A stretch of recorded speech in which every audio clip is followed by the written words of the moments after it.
Hello everyone. Supreme court ने उमर खालिद, शर्जील इनाम की जमानत खारिज, 5 आरोपियों को जमानत मंजूर।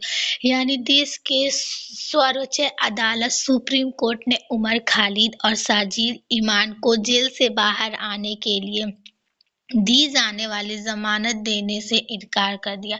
यानी वे अभी सब जेल में ही रहेंगे। इस मामले में शामिल अन्य 5 आरोपियों को सुप्रीम कोर्ट ने जमानत दे दी, यानी उन्हें कुछ शर्तें के साथ जेल से बाहर आने की अनुमति मिल गई है।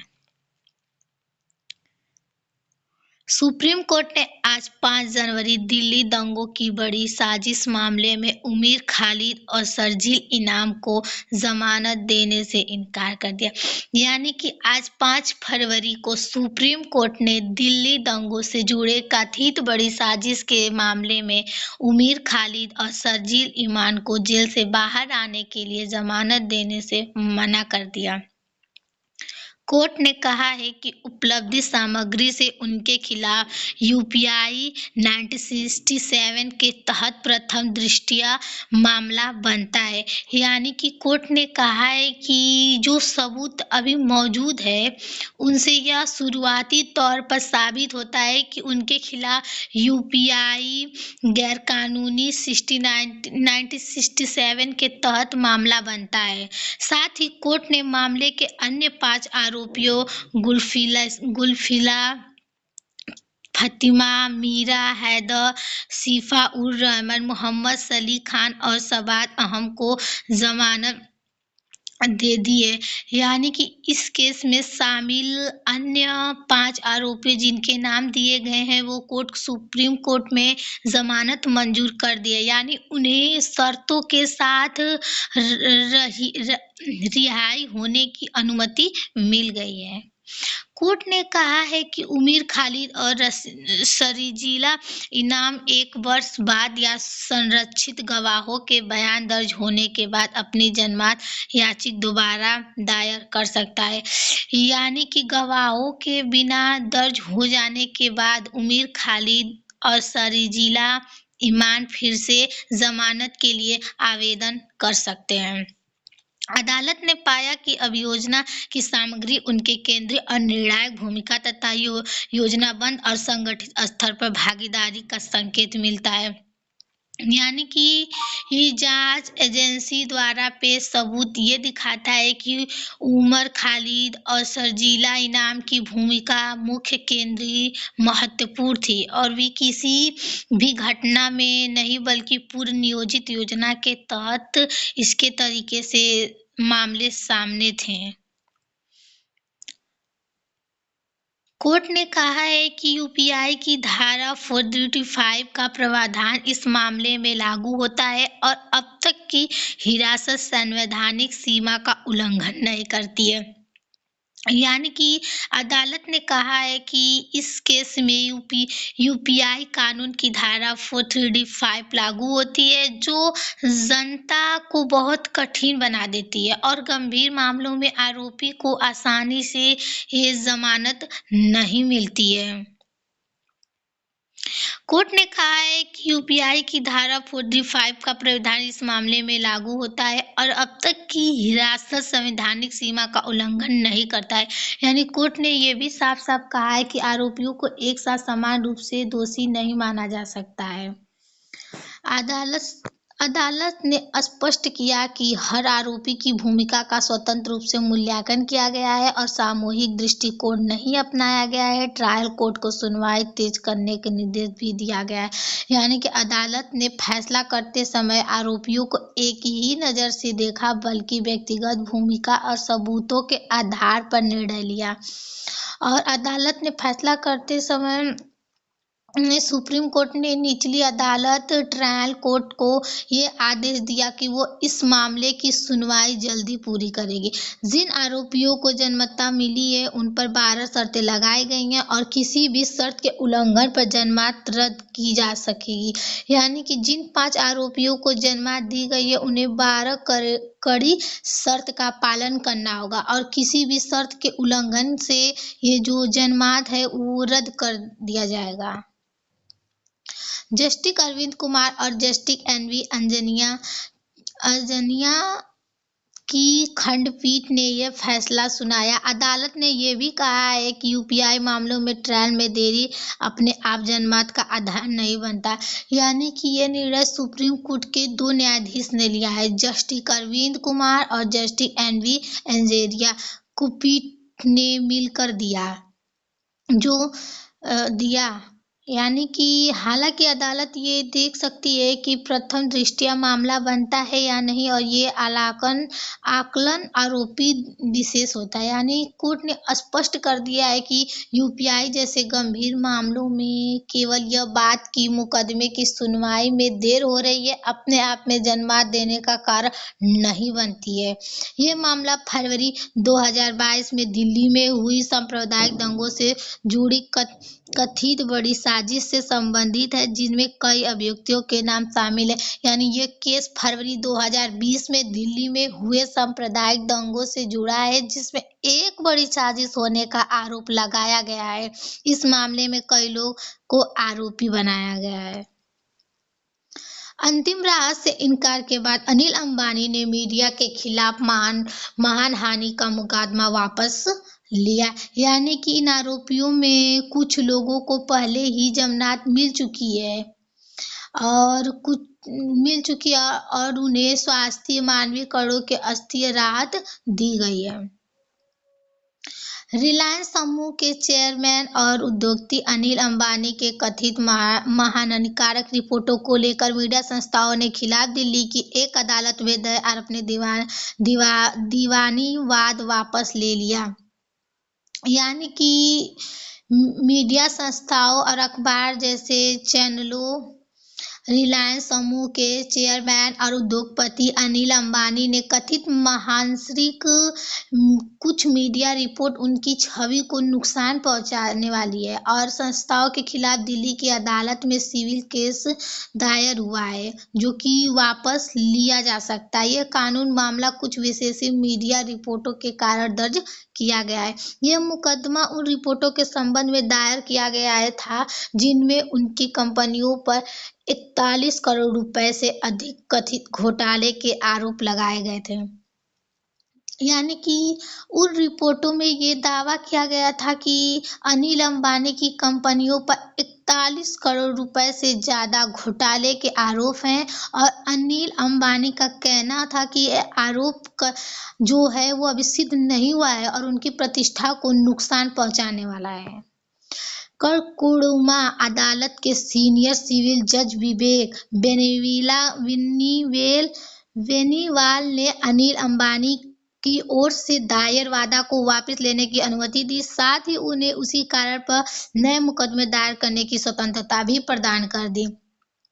यानी कि दिल्ली के कड़कुड़ुमा अदालत के वरिष्ठ सिविल जज विवेक बेनीवाल ने अनिल अंबानी द्वारा दायर किए गए सिविल केस को वापस लेने की इजाजत दे दी है, और साथ ही साथ अदालत ने ये भी कहा है कि अनिल अंबानी चाहे तो उसे मुकदमा भविष्य में दोबारा दायर कर सकता है। यानी केस वापस लेने का मतलब ये नहीं है कि उसका कानूनी अधिकार समाप्त हो जाएगा।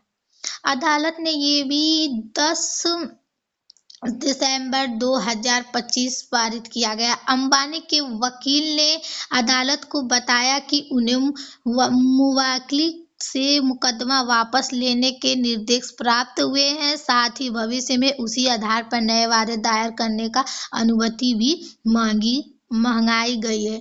यानी कि अदालत ने ये फैसला 10 दिसंबर 2025 की तारीख को आधिकारिक रूप से जारी किया।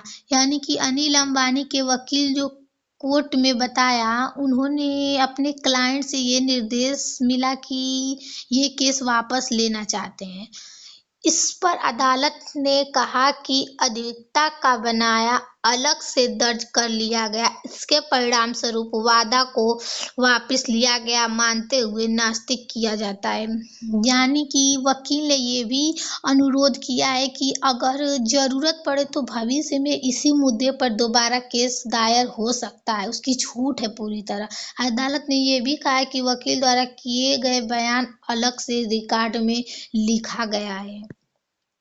ये घटनाक्रम ऐसे समय में सामने आया है जब इससे पहले 17 नवंबर 2025 को अदालत ने मीडिया संस्थाओं के खिलाफ दायर अंतरिम निषेधाज्ञा की अंबानी की अर्जी खारिज कर दी थी।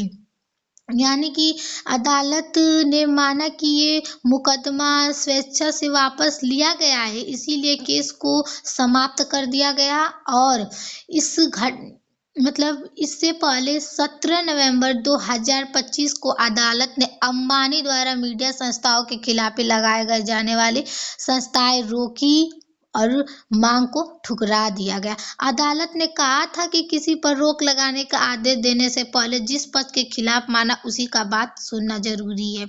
अदालत ने कहा था किसी भी प्रकार के रोक लगाने वाले आदेश पारित करने से प्रतिवादी पक्ष को सुनना आवश्यक है, यानी कि दोनों पक्षों की सुनवाई की जाएगी। अदालत ने अपने आदेश में कहा था कि प्रतिवादियों को सुने बिना यह निष्कर्ष निकालना उचित नहीं होगा कि संबंधित प्रकाशन या कथन अप्रमाणित, असत्य, दुर्भावनापूर्ण या गैर जिम्मेदाराना है। जिन लोगों ने संस्थाओं के खिलाफ आरोप लगाया उनकी बात सुने बिना कोई भी फैसला नहीं किया जा सकता। ये मानना लेकिन कि संबंधित खबर या बयान बिना परिणाम के तो झूठ नहीं हो सकता। ये कहना है कि जानबूझकर गलत इरादे थे या नहीं, ये जिम्मेदारी प्रकाशित होगी। जब तक दोनों पक्षों को सुनकर तथ्यों की प्रारंभिक जांच न कर ली जाए और कथित सामग्री की मनहानिकारक प्रकृति पर कोई प्राथमिक राय न बन जाए, यानी कि जब तक दोनों पक्षों की सुनवाई न कर ली जाए तब तक कोई निर्णय नहीं लिया जा सकता। और ये भी तय नहीं किया जा सकता है कि सामग्री वास्तव में मनहानि करने वाली है या नहीं। ऐसा करना भारतीय संविधान के अनुच्छेद 19 के अंतर्गत प्रतिपादित व्यक्ति अभिव्यक्ति की स्वतंत्रता में अनुनिश्चित स्थापित हुआ है। यानी कि जब तक सार्वजनिक रूप से हटाने का आदेश देना जल्दबाजी और अनुचित होगा। ऐसा आदेश देना संविधान में 19 द्वारा दी गई है बोलना और अभिव्यक्ति की स्वतंत्रता का गलत उल्लंघन होना। इस वाद में जिन प्रतिवादियों को नामित किया गया है उनमें कोबरा पोस्ट, लाइव मीडिया एवं publisher private limited, Bennett Coleman and company limited तथा अज्ञात इकाइयों के रूप में जॉन डो शामिल थे। यानी कि इस मुकदमे में जिन लोगों ने संस्थाओं को प्रवर्ती बनाया गया उनमें कोबरा पोस्ट और लाइव मीडिया जैसे प्राइवेट लिमिटेड शामिल थे, साथ ही बेनेफिट और कंपनी लिमिटेड, ये सब के नाम जाने जाते थे। हाई कोर्ट वकील राउंड अप पिछले सप्ताह के कुछ खास आर्डर जजमेंट पर एक नजर। यानी कि पिछले सप्ताह हाई कोर्ट द्वारा दिए गए कुछ महत्वपूर्ण आदेश और फैसले पर एक झलक। देश के विभिन्न हाई कोर्ट में पिछले सप्ताह 29 दिसंबर 2025 से 2 जनवरी 2026 तक का क्या कुछ हुआ जानने के लिए देखते हैं हाई कोर्ट वकील राउंड अप। पिछले सप्ताह हाई कोर्ट के कुछ खास आर्डर जजमेंट पर एक नजर। यानी कि देश के अलग अलग उच्च न्यायालयों में 29 दिसंबर 2025 से 2 जनवरी 2026 के बीच भी जो घटनाएं या फैसले होंगे वो बहुत ही महत्वपूर्ण है। इन सभी को जानने के लिए हाई कोर्ट सप्ताहों को हम देख सकते हैं। बीते साप्ताहिक हाई कोर्ट द्वारा दिए गए कुछ महत्वपूर्ण आदेश और फैसलों का संक्षेप में। जस्टिस रंजन शर्मा ने टिप्पणी की, अगर किसी कर्मचारी को ऊंचे पद पर प्रमोट किया जाता है, यानी कि अगर किसी भी कोई कर्मचारी है और उसे पहली बार किसी भी पोस्ट को ठुकरा देता है, वो 1 साल के भीतर उस प्रमोशन पर फिर से अपने विचार मांग नहीं कर सकता है। वह कर्मचारी अपना प्रमोशन लेने से मना कर देता है या छोड़ देता है तो उसे कर्मचारी पर पहले प्रमोशन से मना करने की तारीख से 1 साल की अवधि तक का या जब तक अगली वैकेंसी नहीं आ जाती है, जो भी बाद में हो, तब तक दोबारा प्रमोशन के लिए विचार नहीं किया जाएगा। यानी कि ये निर्णय मतलब जब तक किसी कर्मचारी को उच्च पद पर पोस्ट दी जाती है और वो कर्मचारी उस पद को स्वीकार नहीं करता है या उसे त्याग देता है, तो उस दिन से पहली बार प्रमोशन ठुकराया उस दिन से 1 वर्ष तक या फिर से तब तक अलग पद खाली नहीं होता है, तब तक उसे उसका वेट करना होगा। स्टंपा शुल्क निर्धारण के लिए यूपी जिम्मेदारी उल्लंघन एवं भूमि सुधार अधिनियम लागू नहीं, इलाहाबाद हाई कोर्ट। यानी कि इलाहाबाद हाई कोर्ट ने कहा है कि स्टैंप ड्यूटी तय करने के मामला में यूपी जिम्मेदारी उल्लंघन एवं भूमि सुधार कानून लागू नहीं होगा। इलाहाबाद हाई कोर्ट ने स्पष्ट किया कि भारतीय स्टैंप अधिनियम 1899 के तहत भूमि के बाजार मूल्य का निर्धारण करने के लिए उत्तर प्रदेश जमींदारी मूल्य एवं भूमि सुधार अधिनियम 1950 को आधार नहीं बनाया जा सकता। यानी कि हाई कोर्ट ने साफ कह दिया है कि भूमि का बाजार मूल्य तय किया जाता है तो उसके लिए यूपी जमींदार उल्लंघन एवं भूमि सुधार अधिनियम 1950 को आधार नहीं माना जा सकता। अदालत ने कहा है कि दोनों कानूनों के उद्देश्य अलग अलग हैं। जिम्मेदारी उल्लंघन अधिनियम स्टैंप शुल्क निर्धारण को नियंत्रित नहीं करता है, यानी कि जो जमींदार अधिनियम स्टैंप शुल्क निर्धारण को वो नियंत्रित पूरी तरह नहीं कर सकता है। उमर खालिद और शर्जील इनाम को बड़ा झटका, सुप्रीम कोर्ट ने जमानत से किया इनकार, 5 को राहत। यानी उमर खालिद और शर्जील इनाम को अदालत से कोई बड़ी राहत नहीं मिली, बल्कि उनके लिए नकारात्मक फैसला आया। सुप्रीम कोर्ट ने दोनों को जमानत देने से मना कर दिया, जिससे कि 5 लोगों को उससे राहत मिली। फरवरी 2022 में दिल्ली में हुए दंगे के आरोपी उमर खालिद, शर्जील इमाम को बड़ा झटका लगा। यानी कि अदालत ने स्पष्ट कर दिया है कि फरवरी 2022 के दिल्ली दंगों के मामले में आरोपी उमर खालिद और शर्जील इनाम को अदालत से नकारात्मक फैसला लिया गया। सुप्रीम कोर्ट ने दोनों की जमानत याचिका ठुकरा दी। हालांकि सर्वोच्च अदालत ने इस केस के 5 अन्य आरोपियों को राहत देते हुए जमानत दे दी। यानी सुप्रीम कोर्ट ने उमर खालिद और शर्जील इनाम को जमानत देने से मना कर दिया, लेकिन इस मामले में 5 अन्य आरोपियों को सुप्रीम कोर्ट ने जमानत देकर राहत दे दी। अदालत ने उमर खालिद और शर्जील इनाम की भूमिका को अन्य से अलग और गंभीर बताते हुए फैसला दिया। 5 आरोपियों को दर्जन भर शर्तों पर जमानत। यानी सुप्रीम कोर्ट ने गंभीर भूमिका के आधार पर उमर खालिद और शर्जील इनाम को जमानत नहीं दी, जबकि अन्य 5 आरोपियों को शर्तों के साथ राहत दे दी।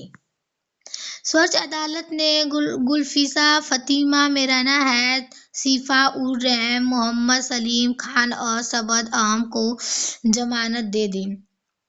यानी कि सुप्रीम कोर्ट ने 5 आरोपियों को जेल से बाहर रहने की अनुमति दे दी है। अदालत ने स्पष्ट किया, जमानत देने वाला मतलब ये नहीं है कि आरोप को कमजोर या उन्हें सही नहीं माना जाएगा। उमर खालिद की ओर से पेश वरिष्ठ अधिवक्ता कपिल सिब्बल ने दलील की, फरवरी 2020 में जब दंगे भड़के थे तब उनका मुवक्किल दिल्ली में नहीं था। यानी कि अदालत ने स्पष्ट कर दिया है कि उमिर खालिद के वकील कपिल सिब्बल ने कहा है कि फरवरी 2020 में दंगे हुए हैं। उस समय उमर खालिद दिल्ली में मौजूद नहीं थे, इसीलिए उन्हें इस आधार पर जेल में रखना सही नहीं होगा। गुलफासी फतिमा की ओर से वरिष्ठ अधिवक्ता अभिषेक सिंघवी ने अदालत को बताया कि कार्यकर्ता ने 6 साल जेल में बिताया और उन्हें मुकदमे में देरी को, यानी कि गुलफासी फतिमा के वकील अभिषेक सिंघवी ने कहा है कि वे लंबे समय से जेल में हैं और मुकदमे में इतनी देरी होना बेहद चौंकाने वाला या असाधारण बात नहीं है। उन्होंने मुकदमे में देरी की और आश्चर्यजनक और अभूतपूर्व बताया। खालिद इनाम और अन्य जमानत याचिकाओं का कड़ा विरोध करते हुए दिल्ली पुलिस ने कहा कि फरवरी 2020 के दंगे कोई स्वतः स्फूर्त घटना नहीं थी, बल्कि भारत की संप्रभुता पर एक सुनियोजित, पूर्व नियोजित और सुनियोजित हमले थे। यानी कि दिल्ली पुलिस ने जमानत का विरोध करते हुए कहा है, फरवरी 2020 के दंगे अचानक नहीं भड़के थे, बल्कि पुलिस के अनुसार ये दंगे भारत की संप्रभुता, देश की एकता और सुरक्षा पर जानबूझकर रचा गया और पहले से ये तय योजना बद्ध हमला था। Thank you.